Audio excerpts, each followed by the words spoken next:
제6기 성경 통독이 들어가는데 그 전에 다른 뭐 읽으시는 어떤 그 범위가 있겠지만 특히 마태복음 5장부터 7장까지 여기 산상보훈에 관련된 말씀인데 이 말씀을 이렇게 여러분이 읽다 보면 오늘 말씀을 이해하고 또 주보 3면에 기록된 내용을 참고해서 또 이해하시고 삶에 적용시키는 데 많은 도움이 될 거라고 생각을 해서 말씀을 드립니다. 그래서 한두 번 읽어가지고는 안 되고요. 한 10번 정도 반복해서 읽으시면 여러분들이 잘 알고 있었던 내용이라 할지라도 다시 한번 하나님께서 여러분들 각자에게 똑같은 말씀이지만 각자에게 특별히 주시는 어떤 그 메시지가 있을 거라고 생각합니다. 그래서 마태복음 5장부터 7장까지 7장 28절 29절은 이제 산상보훈의 결론적인 부분이고 사실 7장 27절까지가 산상보훈에 해당되는 말씀인데 어떤 내용인지 여러분들이 말씀을 읽으시면서 오늘 설교한 내용을 이해하시는 데 도움이 되었으면 참 좋겠습니다. 올해 우리 교회 표어가 성령이 이끄시는 교회, 성령이 이끄시는 교회. 저는 오늘 새벽에도 제가 말씀을 묵상하면서 참 하나님께서 우리를 너무너무 많이 사랑하시는구나, 또 특히 부족한 저를 많이 사랑하시는구나 라는 것을 이렇게 느끼고 너무 감사하게 생각을 했었는데요. 우리는 신앙생활을 하면서도 또 개인적인 생활을 하면서도 늘 여전히 내가 주인 되어서 내 마음대로 이렇게 계획을 세우고 이렇게 살려고 해왔던 순간들이 정말 많이 있었다고 생각을 합니다. 순간순간 말씀을 들을 때는 그래, 내가 말씀대로 살아야지, 나의 주인은 내 안에 계시는 주님이셔, 그렇게 생각을 하면서도 또 돌아서 교회에서 예배 시간에 예배를 마치고 돌아서 가정으로 사회로 돌아가면 여전히 또 내가 주인 되어 살아갔던 경우들이 참 많이 있었지 않았을까. 그래서 돌이켜보면 후회스럽고 왜 그렇게 살았지. 그래서 연초가 되면 또는 뭐 이렇게 또 예배 시간에 참석할 때 되면 회개하고 또 후회하고 또 다시 결단을 하고 잘하겠다고 그것이 반복되는데 그 후회하는 삶이 최대한 줄어들기 위해서는 내 마음대로 더 이상 내가 주인이라는 것을 고집하지 않고 성령 하나님께서 이끄시는 대로 살아가는 것, 성령 하나님께서 이끄시는 대로 사역하는 것, 그것이 후회를 하는 삶을 줄이고 성공적인 인생 그리고 성공적인 사역자의 삶을 살아갈 수 있게 되지 않을까 그런 생각을 하게 된 것입니다. 그래서 참 성령님께서 이끄시는 교회, 뭐 교회라고 표현을 하지만 사실 교회라고 하는 것은 그냥 어떤 우리 건물, 외형적인 모임의 장소 또는 어떤 제도적인 어떤 그런 것만 이야기하는 것이 아니고 하나님의 자녀된 우리 성도들 한 사람 한 사람 각자를 이야기하는 것입니다. 그래서 여러분들이 말씀을 들을 때 교회라고 표현을 하는 부분이 있으면 나에게 또는 내가 그렇게 해야 되는구나 라고 그렇게 이해하시고 들으시면 도움이 되겠습니다. 그래서 우리 교회가 금년에 성령이 이끄시는 교회라고 하는 표를 가지고 출발을 했는데요. 실전사항으로 첫 번째가 예배로 교제하는 교회 그렇게 정했잖아요.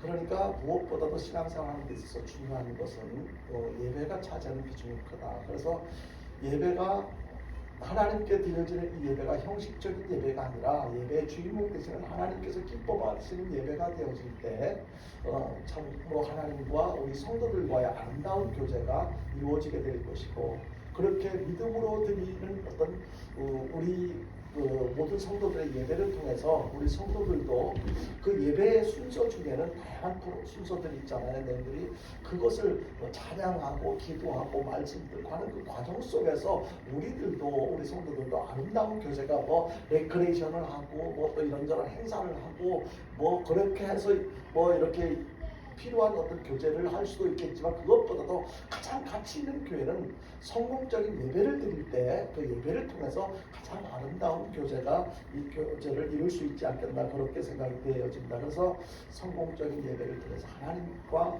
그리고 우리 성도들과의 가장 아름다운 교제가 이루어지는 그러한 그 예배가 되어길 바라는 뜻에서 지난주에 반드시 예배에 성공해야 합니다라고 말씀을 전해드렸습니다. 예배에 성공하기 위해서는 어떻게 해야 된다고 했습니까? 하나님께서 기뻐 받으시는 예배가 되어야 한다고. 그리고 신령과 진정의 예배를 드려야 한다고 말씀을 드렸습니다. 성공적인 예배를 통해서 하나님과 우리 성도들과의 바르고 아름다운 교제가 이루어지기를 바라는 것인데요. 아무쪼록 반드시 성공적인 예배자로 살아가는 저와 여러분들 될 수 있게 되기를 주님의 이름으로 축원드립니다. 오늘은 두 번째로 실천사항은 이 말씀에 순종하는 교회, 이 말씀에 순종하는 교회와 관련해서 말씀대로 순종하는 삶이라고 하는 제목을 가지고 말씀을 살펴보려고 합니다. 원래 오늘 둘째 주일은 이창길 목사님이 설교하실 차례인데 제가 그랬어요. 그 네 가지 실천 사항이 있으니까 이 네 가지 실천 사항을 제가 이렇게 연결시켜 가지고 다 하고 나서 목사님 마지막 주일에 설교를 해주십시오 이렇게 부탁을 드렸고, 그래서 이제 순서를 바꾼 것인데요. 그냥 우리의 어떤 하나의 표 아니면은 이렇게 실천사항 주보에 기록되어져 있는 어떤 하나의 구호로 그쳐서는 안 되겠다는 거예요. 이것이 우리의 삶을 통해서, 실제의 어떤 삶을 통해서 이러한 것이 적용되어지고 나타나길 바라는 그 간절한 바람에서 이렇게 말씀을 준비를 했습니다. 말씀대로 순종하는 삶, 여러분들 오늘 말씀을 잘 들으시고 생활에 잘 적용해서 정말로 하나님께서 기뻐하시는, 세상에 많은 사람들이 있지만 또 많은 예배가 있지만 우리 단기교회 숫자는 비록 몇 사람 되지 않는다 할지라도 하나님께서 기뻐하시는 성도들, 그리고 하나님께서 기뻐하시는 우리 단기교회가 되어질 수 있게 되기를 주님의 이름으로 축원드립니다. 오늘 본문 말씀에 보면은요, 예수님께서 친히 이렇게 말씀하셨습니다. 한번 따라할까요? 좁은 문으로 들어가라. 우리 다 같이 다시 한번 따라합니다. 좁은 문으로 들어가라. 사실 이 좁은 문으로 들어가라고 하는 이 말씀은 우리가 성경을 통해서 익히 잘 알고 있는 하나님께, 주님께서 친히 비유로 하신 말씀이기 때문에 신앙생활을 우리가 하루 이틀 한 것도 아니고, 그래서 아주 많이 들었고 또 알고 있는 말씀이기도 합니다. 근데 왜 좁은 문으로 들어가라고 하셨을까? 이 좁은 문으로 들어간다고 하는 것은 굉장히 그냥 설명을 하지 않아도 불편하잖아요. 힘들잖아요. 어렵잖아요. 그 좁은 문, 넓은 문도 있고 넓은 문도 굳이 있는데 왜 그 불편한 좁은 문으로 들어가라고 하셨을까? 이 깊은 뜻을 이해하지 못하면은요, 우리가 이 말씀을 알고는 있어도, 듣기는 들어도, 성경을 봐도 생활에 적용시킬 수가 없어요. 적용 안 시켜요. 옛날에 문이 그 시골에서 초가 3칸이라든지 옛날 집에는 다들 집 천정도 낮고 집 자체가 규모가 작았기 때문에 대체적으로 들어가는 문도 웬만하면 다 허리를 굽히고 머리를 숙여야 들어갈 정도로 그렇게 집이 이제 작았어요. 그런데 지금은 시대가 바뀌고 좋아지다 보니까 어느 건물이든지 다들 굳이 숙일 필요 없이 그냥 당당하게 서가지고 이렇게 여유있게 편안하게 이렇게 출입할 수 있는 문들이 다 조성되어져 있는데, 그렇게 되었음에도 불구하고 그러면 시대가 바뀌었으니 성경도 때에 따라서 이제는 이런 좁은 문을 강조할 필요가 없지 않을까, 이런 생각이 들어질 것입니다.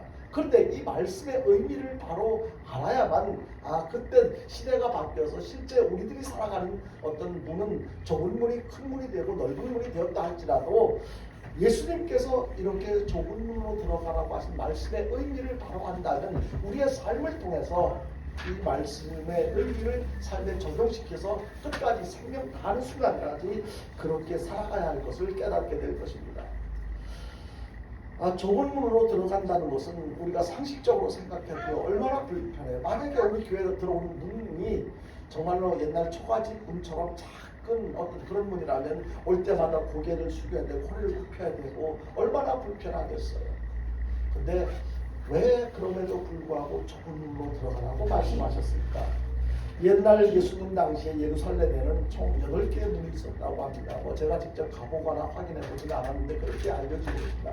큰 8개의 문이 있었는데 이 문은 사람들이 왕래하는데 아무 지장이 없을 정도로 수레를 끌고 가든지 말을 타고 가든지 머리에 무슨 큰 짐을 이고 가든지 그 출입하는데 아무 지장이 없을 정도의 큰 8개의 문이 있었다고 해요. 근데 문제가 뭐냐면요, 그것이 저녁이 되면 정확하게 몇 시인지는 모르지만 기준이 몇 시를 기준으로 삼았는지는 모르지만 저녁 때가 되면 문이 닫힌다는 거예요. 근데 밤에 갑자기 어떤 문제가 생겨서 성 밖으로 나가야 할 일이 있다든지 그런 문제가 생기는 경우가 있을 텐데 그럴 때를 대비해서 아주 작은 문을 쪽문을 하나 만들어 놨다는 거예요. 얼마나 그 문이 작은지 바늘문이라고까지 이렇게 호칭할 정도로 그렇게 불려질 정도로 작은 문을 이렇게 만들어 놨는데 그 작은 문을 통해서 밤에 급하게 볼 일이 있거나 성을 출입해야 할 일이 생길 때는 그 작은 문을 통해서만 사용할 수 왕래를 할 수 있도록 그렇게 했는데 이 바늘문 같은 이렇게 작은 문 그래서 이 좁은 문이라고 이렇게 불려졌는데 바늘문이라고 불려졌는데 예수님께서 좁은 문으로 들어가라고 하신 이 말씀은 바로 그 좁은 그 문을 의식해 가지고 이렇게 말씀하셨다는 거예요. 그러니까 이해를 돕기 위해서 넓은 문들도 있지만 그 좁은 문으로 들어가. 이제 그렇게 해서 예수님께서 이렇게 이 바늘문이라고 하는 이 좁은 문으로 출입을 하라고 이렇게 말씀을 하셨는데요. 실제로 이 문은 말을 타거나 아니면 짐을 싣거나 그럴 경우 이 좁은 문을 사용할 수가 없다는 거예요.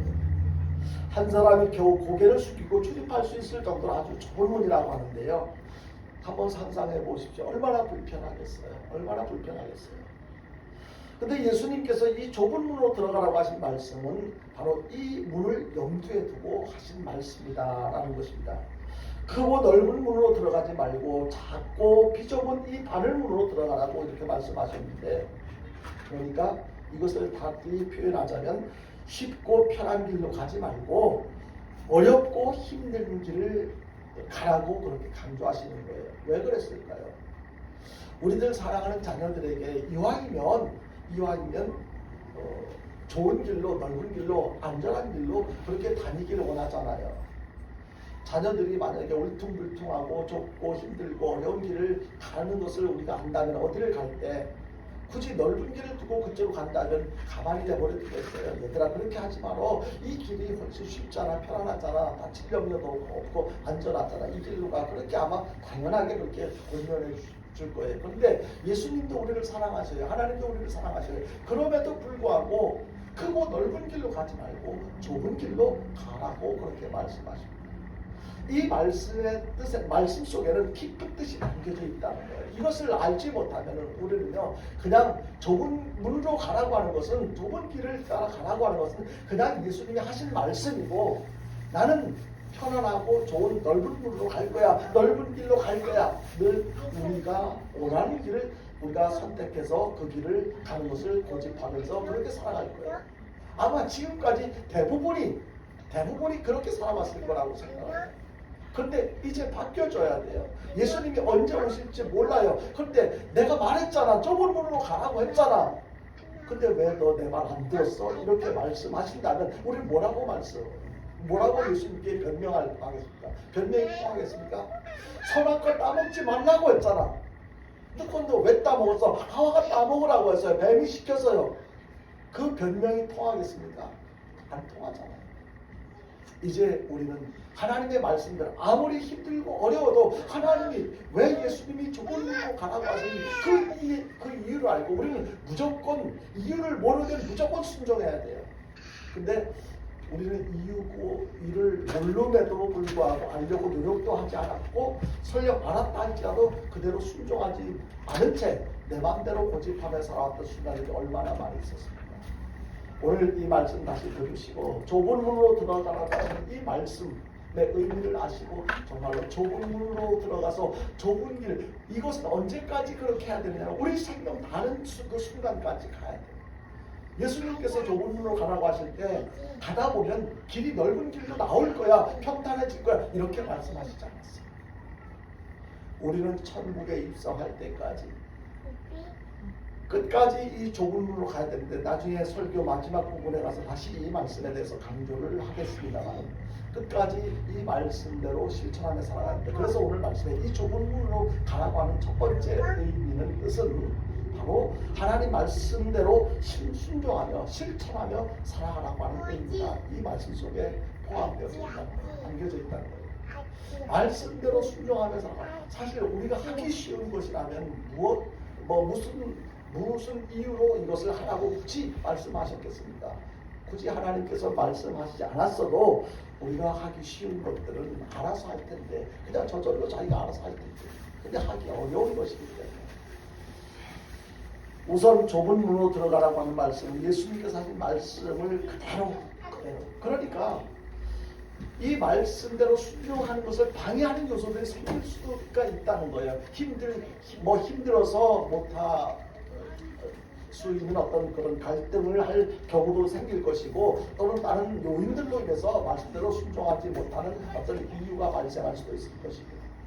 그러나 그러한 어떤 상황과 상관없이, 관계없이 그대로 순종하며 실천하며 살아가고 하는 그런 의미가 담겨져 있어요. 오늘 본문 말씀은요, 산상보훈의 한 부분인데요. 산상보훈은 아까도 말씀드린 것처럼 마태복음 5장 1절부터 7장 27절까지가 이 산상보훈에 해당이 됩니다. 근데 산상보훈 그 중에 오늘 본문 말씀 바로 앞부분인 마태복음 5장 1절부터 7장 12절까지가 산상보훈의 본론이라고 할 수 있다면요. 본론이라고 한다면 7장 28절 29절은 결론이고요. 이 산상보훈의 본론에 해당되는 이 부분에서 예수님께서는 하나님의 백성들이 이렇게 살아야 될 것을 쭉 설명하신 거예요. 한번 이걸 산상보훈이 좀 길기 때문에 다 설명드릴 수는 없고, 아마 여러분들이 충분히 어떤 내용인지는 대충 이렇게 생각을 하실 수가 있을 텐데요. 그러니까 너희들은 이렇게 살아야 돼. 하나님의 자녀들이, 성도들이 어떻게 살아가야 할 것이라를 말씀하셨는데요. 그리고 이어서 바로 오늘 본문 말씀에 예수님께서 좁은 문으로 들어가라고 그렇게 말씀하신 거예요. 그러니까 앞서서 이렇게 살아가. 그런데 그렇게 살아가기 위해서는 좁은 문으로 들어가야 돼. 이렇게 정리를 해주고 계신다는 거예요. 앞서서 말씀하신 내용을 지키는 것은요, 좁은 문으로 들어가는 것과 같이 힘들고 고생스럽다는 것을 말씀하신 것인데, 내용을 보면 충분히 우리가 이해를 쉽게 할 수가 있을 거예요. 근데 결론적으로는요, 아무리 힘들고 어렵더라도 우리가 실천하며 생활에 적용시켜서 살기 어렵더라도 반드시 그렇게 하라고 하는 것을 지금 좁은 문으로 들어가라고 하신 말씀으로 정리를 해주네요. 예를 들자면 그렇습니다. 몇 가지만 내용을 살펴보자면 마태복음 5장 21절이야 22절에 보니까 이런 내용이 소개되어 있어요. 형제에게 노하지 말라고 그렇게 말씀하셨어요. 그러니까 화를 내지 마라. 분명히 화를 낼 이유가 있으니까 화를 낼 거 아니에요. 화를 내는 사람들이 그냥 정신 이상자가 아니고 나서 아니라면 그냥 아무 이유도 없는데 화를 내겠습니까? 충분히 나름대로 화를 낼 이유가 있어서 화를 내는데 그렇게 하지 말라고 하는 거예요. 화내야 할 이유와 상관없이 화내지 마라. 화를 내는 것은 그 사람을 미워하는 것이 되니까 그거는 살인과 같다는 거예요. 하지 말라는 거예요. 이유와 상관없이. 그리고 28절에 보면은요, 음욕을 품고 여자를 보지 말라고 그렇게 말씀하십니다. 그게 무슨 뜻입니까? 여기는 음욕을 품고 여자를 보지 말라고 그렇게 표현했지만, 여자 입장에서는 그렇게 음욕을 품고 남자를 보지 말아야 되겠죠. 서로 이성에 대해서 그렇게 보거나 생각을 해서는 안 되겠죠. 왜냐하면 이성을 보고 욕심을 갖는 것은요, 이것은 이미 가늠한 것과 마찬가지라고 그렇게 말씀하고 있습니다. 근데 이게 쉽지 않잖아요. 화가 나는데 미워하지 않는다는 게 이게 쉽습니까? 정말 멋있고 예쁜 이성을 보고 아무런 감정, 느낌이 없다는 이것이 가능하겠습니까? 어려운 일이에요. 그리고 39절에 보니까 누구든지 내 오른편 뺨을 치거든 어떻게 하라고 그랬습니까? 왼편도 돌려대라고. 때릴 수 이게 쉽도록 왼편도 오른편 뺨을 때리거든 왼편도 이렇게 상대방이 때리기 쉽도록 돌려대라고 그렇게 말씀하고 있습니다. 44절에 보니까 너희 원수를 사랑하라고 이렇게 말씀하고 있는데요. 원수, 웬만하면 원수라고까지 이렇게 표현을 안 할 것인데 원수라고 생각할 정도라면 얼마나 사이가 안 좋은 거 아니겠습니까? 그럴 때요, 그렇게 하지 말라. 원수를 미워하지 말고 사랑하라고 그렇게 말씀하고 있습니다. 예를 들어서 이렇게 말씀드린 이 내용들을 보면 한결같이 우리가 실천하기가 쉬운 내용들입니까? 아니에요. 정말로 아마 여러분들 지금까지 살아오시면서 이렇게 말씀은 이렇게 하셨지만, 여러분들이 누가 한 대 때렸을 때 그래 너 또 때리고 싶지? 이쪽도 때려줘. 그리고 원수를 정말 사랑하고 그를 위해서 기도하고 과연 그런 삶을 살아내냐는 거예요. 근데 예수님은 그렇게 살라고 지금 말씀하시는 거예요. 실천해야 한다고 말씀하고 있습니다. 어렵지만 실천해야 된다고 말씀하고 있습니다. 그래서 좁은 문으로 들어가라고 그렇게 말씀하고 있는 것인데요. 45절에 이렇게 그 이유를 설명하고 있습니다. 뭐라고 어떻게 설명하고 있냐면은 이같이 한즉 하늘에 계신 너희 아버지 아들이 된다고 그렇게 말씀하고 있습니다. 그러니까 그렇게 실천하지 않으면 하늘 아버지 아들이 안 된다는 거예요. 내가 그렇게 하라고 한 그 말대로 네가 실천해야만 하늘 아버지 아들이 돼. 이렇게 정리를 해주고 있어요. 그럼에도 불구하고 우리는 그렇게 한다고 해서 내가 나는 지금까지 우리는 아무런 부담 없이 편안하게 하나님 아버지 그렇게 하면서 지금까지 살아왔잖아요. 기도할 때나 찬양할 때나 아무런 느낌도 없이 감정도 없이 그냥 하나님 아버지 양심의 가책도 안 느끼고 하나님 말씀대로 순종하며 살아야지만 그렇게 하늘 아버지의 아들이 된다고 말씀하셨음에도 불구하고 우리는 그렇게 살지도 않았고 그렇게 살지 않았음에도 불구하고 아무런 느낌도 없이 양심의 가책도 없이 그냥 하나님의 아들인 것처럼 그렇게 살아왔다. 이것은 상당히 계속 그렇게 살아가도 될 수 되느냐는 거예요. 베스트셀러 미사일로 이야기라고 하는 그런 우리 책이 있는데 그 책의 앞부분에 이런 내용이 소개되고 있습니다. 햇살 뜨거운 여름날요. 오후 개구리 청개구리 작은 개구리잖아요. 개구리가 3마리가 그 나무 잎사귀에 이렇게 올라앉아가지고 이렇게 그 개울가 아무리 작은 개울이라도 그 청개구리 입장에서 볼 때는 그게 넓은 강처럼 느껴질 수도 있겠죠. 작은 개구리들이니까 나무 잎사귀에 올라앉을 정도니까 그 3마리가 이렇게 이렇게 강에서 이렇게 떠내려가다가 그 한 마리가 너무 위에서 내려지는 햇살이 뜨거우니까 그렇게 얘기합니다. 나는 여기서 더워서 못 견디겠어. 나는 저 밑으로 나는 뛰어내릴 거야. 한 마리가 그렇게 얘기를 하니까 옆에 있던 2마리가 그렇게 하라고 고개를 끄덕끄덕 합니다. 여러분, 그러면 지금 이제 나무 잎사귀에 몇 마리가 지금 남아있겠어요? 아마 단순하게 생각하시면 한 마리가 뛰어내렸고 2마리가 남았을 거라고 그렇게 생각하실 거예요.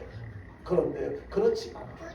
이 한 마리가 나 더워서 나 저 밑으로 뛰어내릴 거야 라고 말을 했지만 그런 생각을 했지만 실제로는 말만 했지 뛰어내리지 않았을 수도 있다는 거예요. 중요한 것은 뭐예요?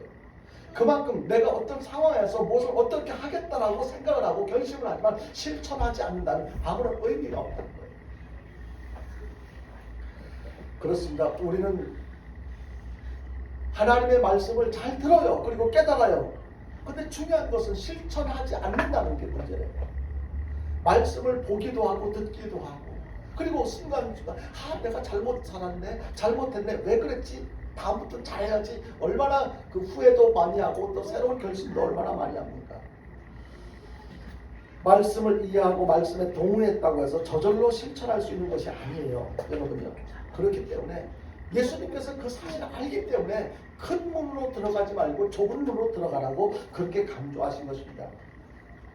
여호수아 1장 3절에 보니까 이런 말씀이 있습니다. 내가 모세에게 말한 바와 같이 너희 발바닥으로 밟는 곳은 모두 내가 너희에게 주리라 그렇게 말씀하셨어요.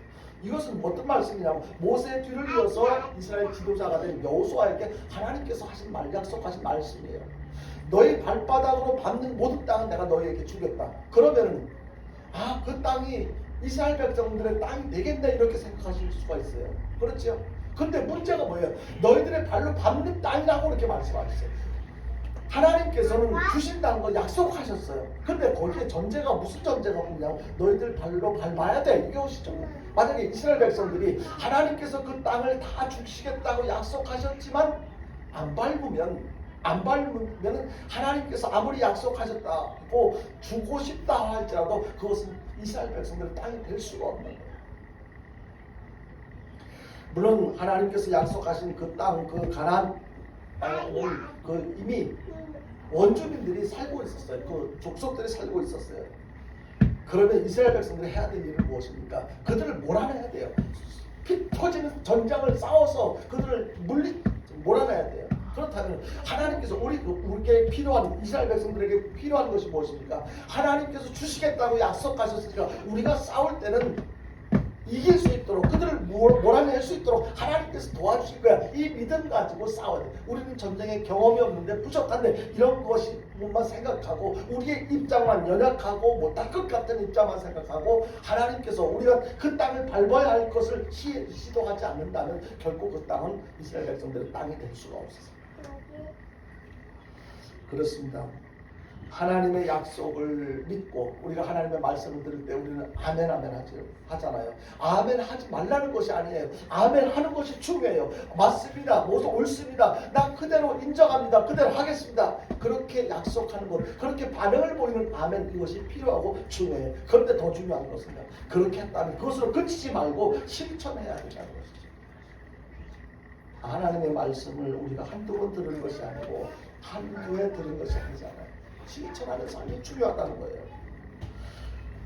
바로 우리 그 약속의 그걸 믿고 하나님께서 주시겠다고 약속한 그 말씀을 믿고 실천하는 것, 순종하는 삶을 살아야만, 그래야만 하나님께서 주시고자 하시는 것, 주시고 싶어 하는 것이 현실로 나의 것으로 우리의 삶으로 연결되어 이어질 수가 있다는 거예요. 영국의 비평가이자 사상가라고 알려진 러스킨이라고 하는 사람의 그 에피소드가 있는데요. 이 사람이 대학교에 그렇게 재직을 할 때, 옥스퍼드 대학교에 재직을 할 때 거기에 강의하러 가는데 그때 비가 너무 많이 온 거예요. 지금처럼 모든 길이 우리나라 웬만한 길이 다 포장이 돼 있어가지고 참 다니기가 얼마나 편하네요. 근데 제가 어렸을 때만 해도 포장도로보다는 비포장도로가 훨씬 많았어요. 그 길에 막 비가 오는 땅이 질퍽질퍽하고 막 또 웅덩이가 있어가지고 빠지기도 하고. 그런데 이 교수가, 이 러스킨 교수가 강의하러 가는데 그때 아마 비포장도로였었는가 봐요. 그러니까 비가 막 오는데 웅덩이도 있고 막 흙탕물도 튀고 막 그래가지고 옷을 많이 버리고 강의실에 도착을 했습니다. 도착을 해서 학생들에게 얘기했어요. 내가 오는데 길이 너무 안 좋아가지고 막 이렇게 물이 튀어가지고 내 위투를 다 버리고 이렇게 해서 너무 안 좋아. 여러분 이럴 때는 어떻게 해야 됩니까? 라고 이렇게 물었대. 학생들이 한결같이 이렇게 얘기해요. 당장 그 길을 고쳐야만 됩니다. 그렇게 얘기했어요. 그래서 그 얘기 학생들의 얘기를 듣고 이 러스킨 교수는 그렇다면 지금 당장 나가서 고칩시다. 그래서 다른 수업을 정해진 수업을 하지 않고 학생들과 함께 나가가지고 그 길을 즉시 고쳤다는 거예요. 그래서 그 이후로 그 길의 실천을 중요시 여기는 이 러스킨 교수의 그 뜻을 따라서 그 길을 러스킨의 길이라고 이름이 붙여졌다고 전해지고 있습니다. 중요한 것은 뭐예요? 그 길이 안 좋더라. 이렇게 문제가 많아서 내가 옷을 다 버렸어. 이럴 때 어떻게 해야 되지? 고쳐야 된다. 그렇지? 하고 그냥 지나갔다. 무슨 의미가 있어요? 고쳐야 된다는 것을 알았기 때문에 다 공감을 했기 때문에 행동으로 실천해서 옮겨서 그 다음부터는 물이 튀거나 옷을 버리는 일이 줄어들었을 것입니다. 여러분요, 어렵고 힘들지만 우리가 말씀대로 실천해야만 우리가 가야 할 길, 그리고 우리가 원하는 길을 갈 수가 있다는 거예요.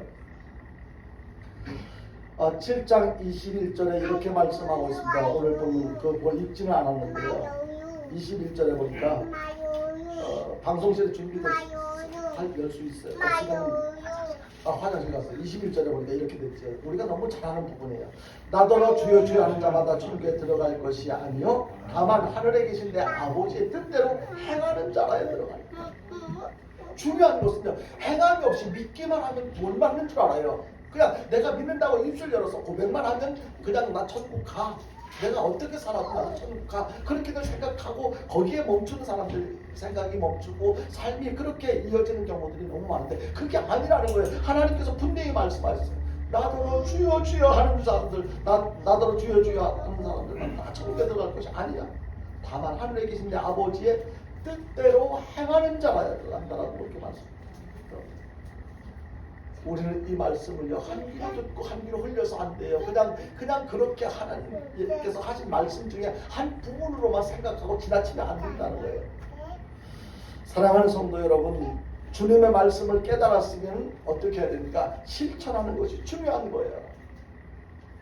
지난 수요일에도 잠깐 말씀을 드렸지만 우리가 오분간증하는 이것을 왜 합니까? 정말 내가 지난주에 말씀 들은 것을 내가 얼마나 기억하고 있고 얼마나 삶에 적용시키며 살아가고 있는지 그것을 우리가 확인하면서 실천하며 살자고 하는 거예요. 실천하며 사는 것이 그렇게 중요하기 때문에요.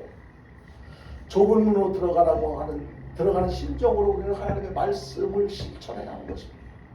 하나님의 말씀대로 실천하는 삶을 살아가는 저와 여러분들 될 수 있기를 주님의 이름으로 축원드립니다. 그리고요, 좁은 문으로 들어가라고 하신 말씀은요, 올바른 선택을 하라는 거예요. 우리는 선택을 해야 돼요. 분명히 좁은 문만 있으면 굳이 좁은 문 이렇게 지적을 하지 않으셨을 거예요. 옆에 8개나 되는 넓은 문, 편리한 8개나 되는 그런 문이 있어요. 그런데 바른 같은 좁은 문, 그쪽 작은 문을 굳이 들어가라고 강조하신 이유가 뭐예요? 너 넓은 문도 있고 좁은 문도 있으니까 둘 중에 하나 선택을 하는데 너는 넓은 문 선택하지 말고 좁은 문 선택하라는 거예요. 우리가 인간적으로 선택할 때 대부분 다 넓은 문, 편리한 넓은 문을 선택하잖아요. 그런데 좁은 문 선택하라는 거예요. 예수님께서 천국 갈 수 있는 방법을 가르쳐 주는 거예요. 생명의 길을 가는 방법을 가르쳐 주신 거예요. 다시 말씀드리지만 오늘 보는 말씀 내용을 잘 살펴보면 문이 하나가 아니구나 알 수가 있잖아요. 예수님께서는 이 두 문 중에 하나를 선택하라고 말씀하시는 것인데요. 예수님께서 산상보훈의 말씀을 다 마치시고 이제는 너희들이 선택하라고 말씀하시는 거예요. 가끔가다 우리는 그런 생각을 할 때가 있을 거예요. 저만 그런지 모르겠습니다만 하나님 차라리 자유의지를 나한테 내가 올바른 선택을 할 수 있는 능력이 내게 없음을 아시는 하나님께서 아예 무조건 하나님의 뜻대로 살아갈 수 있도록 그렇게 차라리 만들어 놓으시지 왜 나에게 어렵게 선택할 수 있는 자유의지를 주셔서 내가 이렇게 힘들게 하십니까? 라고 생각을 해본 적이 한두 번이 아니에요. 그냥 억지로 죄 짓지 않고 그냥 하나님의 뜻대로 살아갈 수 있도록 그렇게 하시지. 그런데 하나님께서 우주 만물을 창조하시고 최초의 사람 아담과 하와를 창조하실 때 그때부터 사람에게는 많은 이것과 달리 자유의지를 주셨어요. 인격을 존중해 주셨어요. 그래서 동산에 아예 선악과를 안 만들어 놓으셨으면 선악과를 따먹는 죄를 안 줄 수도 있었을 텐데 선악과를 만들어 놓고 저것을 따먹지 마라. 하나님과 인간 사이의 경계를 구분하는 그런 내용이잖아요. 하나님은 너 내 마음대로 살아야 돼. 근데 그 내 말대로 살고 안 살고는 네가 결정하라. 여러분 이게 정말 어떻게 생각하면 우리 스스로 그렇게 생각하고 살아간다. 삶에 적용시키며 살아간다는 것이 쉬운 일이 아닌데도 우리에게는 그렇게 하나님께서 하나님의 형상대로 하나님의 감정, 느낌, 이게 인격적인 그런 것들을 담게 만들어진 이 사람들이 최대한 우리 인격을 존중해서 그렇게 하도록 하셨습니다. 여러분. 그래서 성경 제가 서두에 그 마태복음 5장 1절부터 3장 5절 쭉 읽어보라고 말씀을 드렸는데요. 그 내용 속에 보면은 우리가 그렇게 하나님께서 요구하시지만은 하고 안 하고는 우리의 선택에 달려있다는 거예요. 오늘 본문 이후에도 15절 이하 20절에 보면 좋은 나무가 될 건가 아니면 나쁜 나무가 될 것인가 거기에서 우리가 선택할 것을 말씀하고 있습니다. 그러니까 산상보훈의 어떤 종합적인 말씀의 내용은요. 그렇게 주님께서 말씀을 하셨다 할지라도 실천해서 잘 지키면 복을 받고 지키지 않으면 여러 가지 안 좋은 결과를 가져온다는 것을 이렇게 말씀을 통해서 깨닫게 해주고 있는데요. 잘 지키면 좋은 나무가 될 것이다. 그렇지 않으면 나쁜 나무가 될 것이다. 그리고 24절이야 27절에 보면은요. 집을 어디에다 질 것이냐. 반석 위에 질 것이냐. 모래 위에 질 것이냐. 그건 네가 알아서 할 일이야. 그러나 반석 위에 집을 지은 결과와 모래 위에 집을 지은 결과가 어떻다는 것을 우리가 충분히 생각해 볼 수 있잖아요. 그런데 반석 위에 집을 짓는 것이 어려워요. 모래 위에 짓는 것이 훨씬 쉬울 거예요. 우리는 쉬운 것을 선택하는 경우가 많아요. 하나님께서는요 강제로 우리를 이끄시지 않아요. 강제로 언제든 우리가 예배를 잘 드리든 안 드리든 그것은 하나님께서 잘 드리게 왜 하실 수 있는 능력이 없겠어요. 그런데 우리가 하는 거예요. 우리가 하도록 그렇게 하기를 바라셔요. 스스로 알아서 너희들이 내가 아무 예배나 다 받는 게 아니야. 내가 받는 예배는 따로 있어. 그러니까 너희들이 예배를 드릴 때 내가 받을 수 있는 예배를 드려야 돼. 그러면서 신령과 진정의 예배를 드리라고 분명히 말씀하셨어요. 그것을 실천하고 안 실천하고는 우리에게 달려있는 거예요. 신명기 30장 15절 이하에 보면 이런 내용이 나옵니다. 보라 내가 오늘 생명과 복과 우리 말씀 한번 보겠습니다. 같이 보겠습니다. 시작. 보라 내가 오늘 생명과 복과 사망과 화를 내 앞에 두었나니 곧 내가 오늘 내게 명령하여 내 하나님 여호와를 사랑하고 그 모든 길로 행하며 그의 명령과 규례와 법도를 지키라 하는 것이라. 그리하면 내가 생존하며 번성하라. 또 내 하나님 여호와께서 내가 가서 차지할 땅에서 내게 복을 주실 것이니라. 그러나 내가 만일 마음을 돌이켜 듣지 아니하고 유혹을 받아 다른 신들에게 전하고 그를 섬기면 내가 오늘 너희에게 선언하노니 너희가 반드시 망할 것이다. 너희가 요단을 건너가서 차지할 땅에서 너희의 날이 길지 못할 것이니라. 여기에 보면요, 그리하면 앞에서 말씀한 내용에 대해서 지켜 행하면 그런 뜻이에요. 그리하면 내가 생존하고 번성할 것이요. 그리고 하나님께서 복을 주실 것이라고 이렇게 말씀하시고, 그리고 그 뒤에 이어서 뭐라고 말씀하시다. 그러나 내가 만일 마음을 돌이켜 듣지 아니하고 유혹을 받아 다른 신들에게 전하고 그를 섬기면 너희들은 반드시 망할 것이라고, 너희의 날이 길지 못할 것이라고 분명히 말씀하고 있습니다.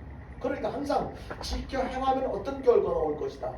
지켜 행하지 않으면 너희들 마음대로 살면 어떤 결과가 올 것이다. 그렇게도 아주 자세하게 설명을 해주고 있어요. 근데 우리는 안 듣잖아요. 아니고 들었다 할지라도 기억조차도 하지 못하고, 그리고 삶에 적용시켜 살지 않는 거예요.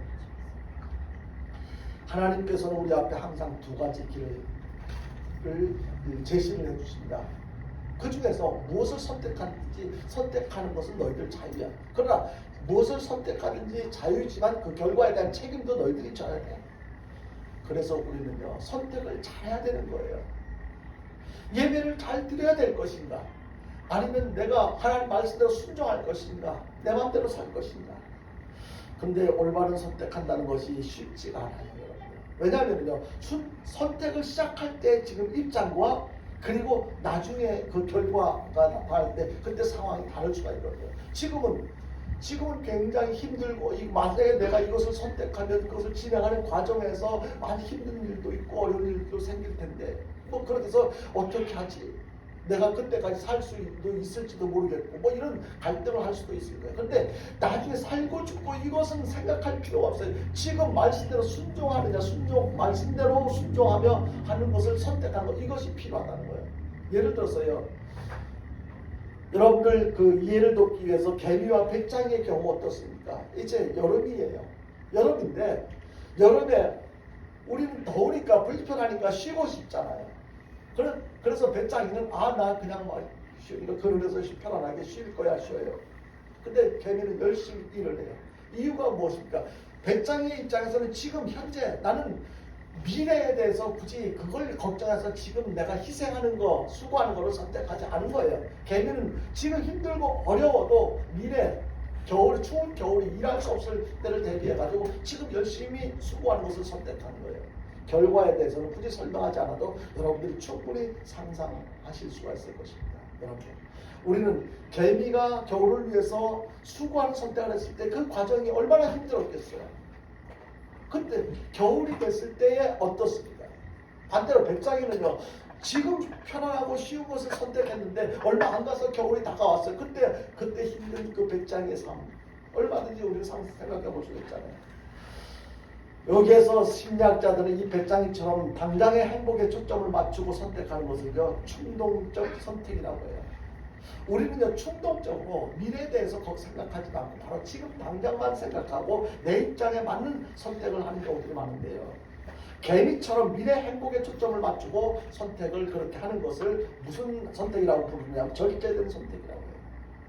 그러면 우리들에게 필요한 것은 무슨 선택이어야 됩니까? 지금 당장만 생각하는 과연 개미의 선택, 배짱이의 선택, 어떤 선택이 옳은 선택이라고 생각하시겠습니까? 우리는 절제된 선택을 하면서, 선택을 잘하면서 살아가야만 할 것입니다. 그렇다면 이게 또 쉽지가 않아요. 어떻게 절제된 선택을 하면서 살아갈 수가 있을까? 성질도 급한데, 지금 당장 급한데, 그런데 우리는 하나님의 자녀들이잖아요. 침착할 수가 있잖아요. 이럴 때 우리는요, 몇 가지 생각해 볼 필요가 있어요. 내가 선택을 할 때 이것을 좁은 문을 선택할 것인가, 넓은 문을 선택할 것인가. 여기서 갈등할 경우에, 이럴 때 우리는 신앙인이기 때문에 이럴 때 주님이라면 어떻게 하실까? 주님의 입장을 생각해 보는 거예요. 주님이라면 어떻게 하셨을까? 일을 하실 때 선택해야 될 상황에서. 그리고 두 번째는 나보다 우리를 생각하는 거예요. 내가 이것을 선택했을 때 우리 가족들에게, 가까운 성도들에게, 우리 교회는, 우리 가족에는 어떤 영향을 끼칠 것인가? 내가 좀 손해보더라도, 내가 좀 피해를 본다 할지라도, 힘들다 할지라도, 내가 나의 희생을 통해서 우리 가족이 좋아한다면, 성도들에게 도움이 된다면 우리는 무엇을 선택하겠습니까? 내가 원하는 것보다 필요한 것을 선택해야 됩니다. 우리는 지금 좋은 것, 재밌는 것, 그런 것을 원할 수도 있을 거야. 좋아 보이는 거, 맛있어 보이는 것들. 그런데요, 원하는 것은 절대적으로 지금 필요한 것이 아닐 수도 있다는 거예요. 안 해도 그만, 그것이 아니어도 괜찮아요. 그리고 우리는요, 오늘보다 내일을 생각하면 우리가 선택하는 데 많이 도움이 될 거예요. 지금은 이렇지만 내일 어떻게 나타날 그 결과를 생각한다는 거예요. 사랑하는 성도 여러분, 선택을 정말 잘해야 됩니다. 넓은 문보다 좁은 문을 선택하며 살아가야 되는 거예요. 이것이 주님께서 우리에게 말씀하시는 거예요. 좁은 문. 항상 우리는요, 올바른 선택, 하나님께서 원하시는 그렇게 좁은 문으로 들어가라고 하신 말씀을 기억하고 항상 불편한 것, 힘들고 어려운 것 생각하지 말고 주님 뜻대로 올바른 선택을 하고 살아가는 저와 여러분 될 수 있기를 주님의 이름으로 축원드립니다. 그리고 마지막 세 번째로요, 우리가 좁은 문으로 들어가라고 하는 것은요, 포기하지 말라고 하는 뜻이 담겨져 있어요. 포기하지 말라고 하는. 본문 14절에 보니까 이렇게 말씀하고 있습니다. 생명으로 인도하는 문이 좁고 길이 협착하여 찾는 자가 어떻다고요? 적다라고 했습니다. 좁은 문으로 가는 것 정말 거듭거듭 말씀드리지만은요, 굉장히 불편한 거예요. 힘든 거예요. 어렵사리 결단해서 좁은 문으로 들어섰다 할지라도요, 가다 보니까 끝나지가 않아요. 계속 좁은 문이에요. 계속 불편하고 힘들고 어려워요. 우리의 신앙생활은요, 10년 후에 아니면 5년 후에 평신도가 집사가 되고 장로가 되고 권사가 되면 그때 신앙생활이 더 수월해지는 게 아니에요, 여러분요. 그때쯤 돼가지고 주일 빠져도 되고 예배 참석 안 해도 되는 것이 아니에요. 마침대로 불순종하며 살아도 되는 것이 아니란 말이에요. 우리의 신앙생활은 생명 다하는 그 순간까지, 하늘나라에 입성하는 그 순간까지 계속 되어져야 된다는 것. 이 좁은 문으로 들어가서 좁은 길로 가야 되는 그 기간은 천국에 들어갈 때까지 계속 되어진다는 것을 우리 기억해야 돼요. 내가 예수 믿은 지 벌써 5년이 됐는데 10년이 됐는데 왜 내 이 모양, 이 팔자가 무슨 팔자길래 이 모양 이 꼴로 계속 고생해야 되는가, 힘들어야 되는가라고 생각할 수도 있어요. 그런데 우리가 기억해야 될 것은요, 좁은 문, 주님께서 말씀하셨어요. 얼마나 가면은 5년이 지나면 10년이 지나면 어디쯤 가면은 좋아질 거니까 그때까지만 잡고 견뎌, 그렇게 말씀하시지 않았어요. 우리의 신앙생활 결국 하늘나라에 입성할 때까지, 영원한 천국에 들어갈 때까지 우리에게 허락되어진 그 기간이, 인생의 기간이 얼마나 될지는 모르지만 그때까지가 내가 가야 할 좁은 길이다라는 것을 기억하고 계속 가야 된다는 거예요. 그런데 많은 사람들이 연초가 되면 내가 지난해 신앙생활 잘못했는데, 성경도 많이 못 읽었는데 올해는 반드시 내가 성경 일독할 거야, 아니면 신앙생활 뭐 어떻게 할 거라고 결심하고 다짐하는데, 작정하는데 얼마 가지 않아서 까마득히 잊어버리고, 나도 인간인데, 연약한 인간인데 어쩔 수가 없지. 포기하고 중단하는 경우도 너무 많아요.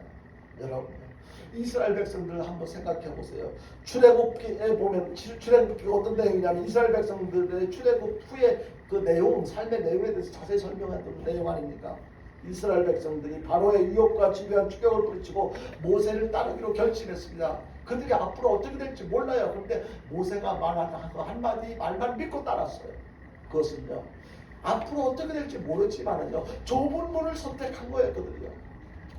지금까지 살아온 애굽에서의 삶은 그래도 힘들었지만, 어려웠지만 나름대로의 그래도 충분히 예측할 수 있는 삶이었잖아요. 그런데 지금 모세를 따라 나가는 것은 어떻게 보장성도 없고 어떻게 될지도 몰라요. 저들이 출애굽해서 간 곳이 어디입니까? 신의 광야 아니었습니까? 그 고생스러움 한번 상상해 보십시오. 그것도 하루 이틀도 아니고 40년 동안 그 고생스러움이 계속되어졌습니다. 여러분, 우리가 신앙생활하는 것이 하루 이틀이 아니고 내 평생, 이제 60이 넘어서 70이 넘어서 우리는 이제 하늘나라에 입성할 날이 점점 다가오고 있잖아요. 그렇지 않은 사람들도 뭐 어느 정도 기간 차이뿐이지 계속해서 우리가 이제는 고생이 끝날 때가 다가오고 있어요. 애굽에서 나온 이스라엘 백성들은요, 그 힘들고 어려울 때마다 막 차라리 포기하고 지금 이 광야 생활 포기하고 다시 애굽으로 돌아가자고 막 그렇게 그 광야 생활 그 힘들고 어려운 여정을 포기하자고 막 주장하는 사람들도 많이 있었잖아요. 이 상황 충분히 인간적으로 이해가 되어질 거예요. 우리 삶을 통해서도 바로 이런 것이구나 라고 충분히 이해할 수가 있습니다.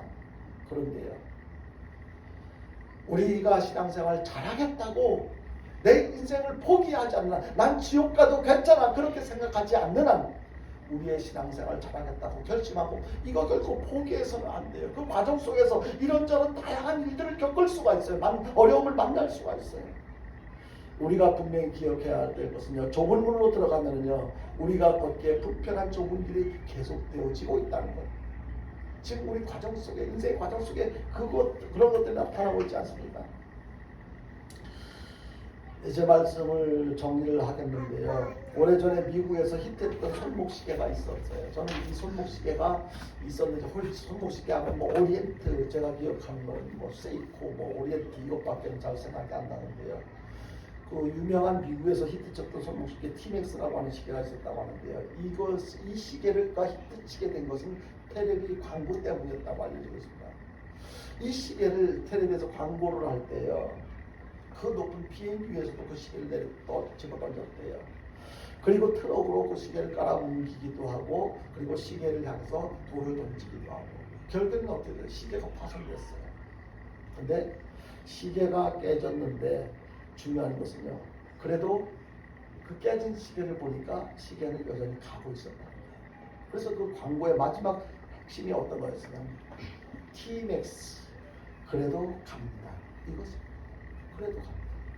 비행기에서 떨어뜨리고, 그리고 여러 가지 돌로도 집어 던지기도 하고, 트럭으로 깔아뭉기기도 하고, 그래서 깨져서 망가졌지만 그래도 시계는 가고 있다는 거예요. 여러분, 중요한 것은요, 우리의 신앙이 바로 이래야 된다는 거예요. 아무리 다양한 사연, 어떤 어려움들이, 시련이 많이 발생한다 할지라도, 그럼에도 우리는 좁은 길을 가야 될 줄로 믿으시길 바랍니다. 포기하면 안 되는 거예요. 그건 끝나는 거예요. 포기하면은요. 이제 말씀을 마치겠는데, 예수님께서 지금도 말씀하십니다. 좁은 문으로 들어가라고 말씀하십니다. 이것을 영의 귀로 들을 수 있는, 마음으로 들을 수 있는 저와 여러분들 될 수 있기를 바랍니다. 좁은 문으로 가라. 좁은 문으로 가라. 좁은 문으로 들어가라고 하는 이 말씀, 우선 예수님께서 하신 말씀을 실천하며 살아가는 거예요. 순종한 말씀대로 순종하며 살아가는 거예요. 순종하며 사는 것이 쉽지 않아요. 어려워요. 그렇지만 순종하며 살아가는 거예요. 어떻게 오른편 뺨을 때리는데 왼편을 돌려대고 원수를 사랑하고 어떻게 그렇게 살아갈 수가 있겠습니까? 그런데 그렇게 살아가라고 주님께서 말씀하시니까 그렇게 살아가야 합니다. 올바른 선택을 하라는 거예요. 넓은 문이 보인다고 해서 좋아 보인다고 그거 선택하지 말고 너 좁은 문 선택해야 돼. 너 그거 선택해야 돼. 그리고 주님께서 그렇게, 그거는 주님의 생각이고요. 그래 봐. 그리고 아무리 좁은 문으로 선택을 해서 들어갔다면요, 포기하지 말고 끝까지 가야 된다는 거예요. 오늘 들려주신 말씀 마음속 깊이 새기시고, 아무리 힘들고 어려워도 말씀대로 순종하며 실천하며 살아가는 저와 여러분들 될 수 있기를 주님의 이름으로 축원드립니다. 우리 찬송 한 장 부르고 기도하는데 204장 우리 찬송합니다.